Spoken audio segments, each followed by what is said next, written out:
there. Today I'm going to show you how to connect your LinkedIn account into Alta. You're going to go to the settings area. You're going to choose Katie's reps. Then you're going to choose the rep that you want to connect the LinkedIn to. I'm going to choose Sharon. And then you're going to see here, connect to LinkedIn. You just need to click on the plus. Then you will need to install Chrome extension. You're going to click on it.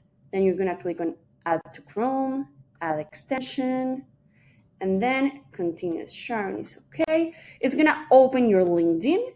Then once it's open, you go back into Alta.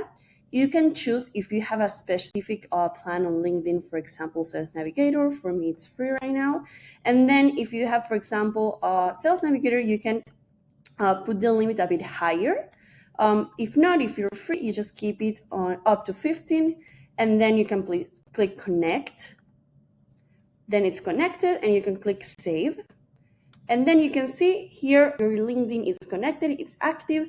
If you want to change how many LinkedIn connections requests you send per day, you just come here, you click on edit, and then you can reduce this and save it, and then it's gonna be saved.